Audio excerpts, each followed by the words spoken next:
تهانينا على هذا الفوز.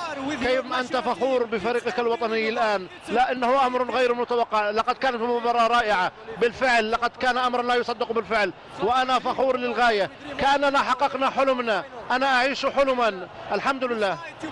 لقد قاتلتم اليوم بشجاعة وأظهرتم مواهبكم وتهانينا. لقد كان أداؤكم مبهر. نحن لقد قمنا مباراة عزيزة بكيفية لاعبنا، من قلوبنا، من أجل بلدنا ومن أجل المشجعين، ومعنوياتنا كانت عالية. لقد أحرزنا، وكيف دافعنا وكيف أحرزنا الهدف. أنتم قريبون جدا من الكأس.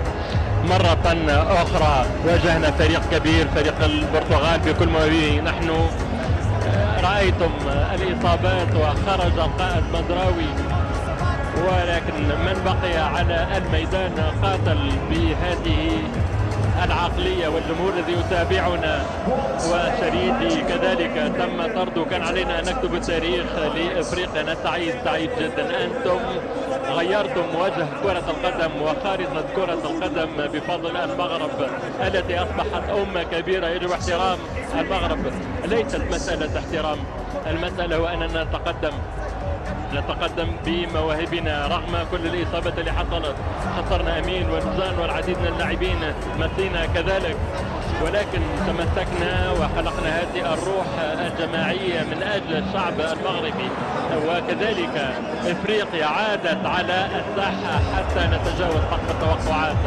وليد الركراكي، أنت كتبت التاريخ كناخب وطني عربي. أنت من بين الكبار تكتب التاريخ وفتحت الأبواب لمدربين آخرين.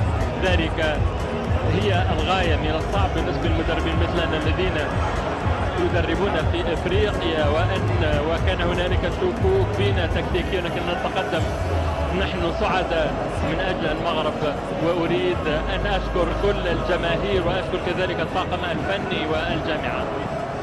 الرياضه الوطنيه سيفوزي ترجع، اكيد ممكن نقول غير الف مبروك لكل مشاهد نصيب. برافو، شابو من عندي. اكيد شيء رائع اليوم. اليوم الانجاز والتأهل اولا نستندوه للرياض الاول صاحب الجلاله نصر الله سيدنا اللي بالرعايه نتاعو الدائمه وبالتوجيهات نتاعو ضبطنا خدينا الطريق الصحيح الحمد لله. والفريق الوطني اليوم المغربي في المربع الذهبي لكأس العالم، وهذا بطبيعه الحال أكبر وأحسن هدية للجمهور المغربي المتعطش الواقف إلى جانب هذا الفريق، ولكن أيضا هي هدية لكل الجماهير العربية والأفريقية والمغاربية أينما كانت، والتي تساند وتشجع الفريق الوطني.